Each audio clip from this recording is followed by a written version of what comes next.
Bonjour et bienvenue chez IFI Émotion. Parlons High Res pour High Resolution ou haute résolution. Si l'on doit faire une définition rapide, il s'agit d'une certification de la Japan Audio Society définissant que le matériel audio analogique peut traiter des signaux de 40 kHz minimum et que le matériel et les enregistrements audio numériques peuvent traiter des signaux dont la résolution minimum est de 24 bits et dont la fréquence d'échantillonnage est de 96 kHz minimum. Qu'est-ce que cela donne dans le détail ? Le principe fondateur est de pouvoir reproduire la musique telle qu'elle a été produite par les studios d'enregistrement. À de rares exceptions, tous les studios produisent des enregistrements nommés master au format PCM dont la résolution est de 24 bits voire 32 bits et la fréquence d'échantillonnage est de 96 kHz voire 192 kHz ou plus.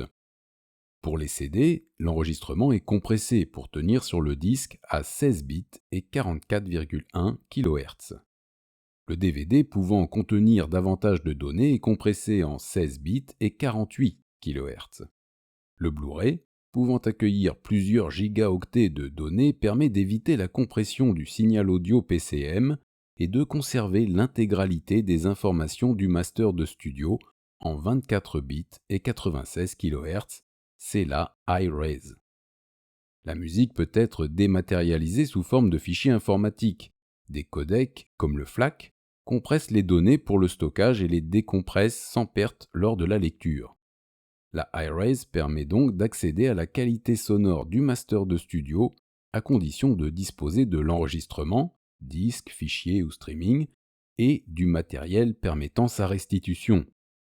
La High Res fait souvent polémique sur son intérêt car elle permet l'enregistrement et la restitution de très hautes fréquences et d'ultrasons non perceptibles par l'oreille humaine.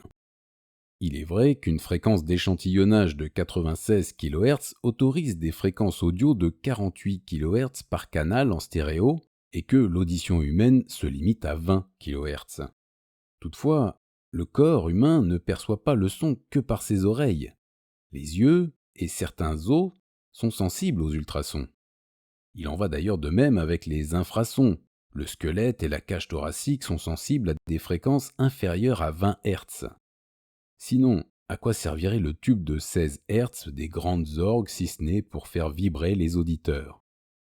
Afin de trancher la question, l'AES, Audio Engineering Society, a conduit et publié une méta-analyse des études scientifiques sur la perception de la High Res.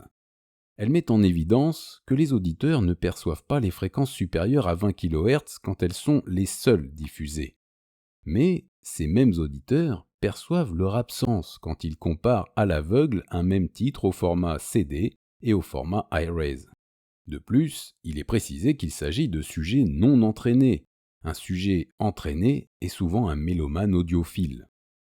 La fréquence d'échantillonnage ne se limite pas à un gain de fréquence audio suivant le théorème de Shannon-Lindquist.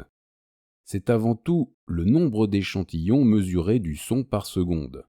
La précision de mesure est donc bien meilleure à 96 000 fois par seconde qu'à 44 100 fois par seconde. Cette précision se retrouve lors de la conversion numérique analogique. Enfin, la résolution a une conséquence directe sur la plage dynamique. Elle passe d'environ 90 décibels pour les 16 bits du CD à environ 140 décibels avec les 24 bits du format High Res. Cette dynamique plus élevée diminue fortement le niveau du bruit de fond qui lui devient inaudible. Une production du magasin IFI Émotion, 78 120 Rambouillet. Merci et à bientôt.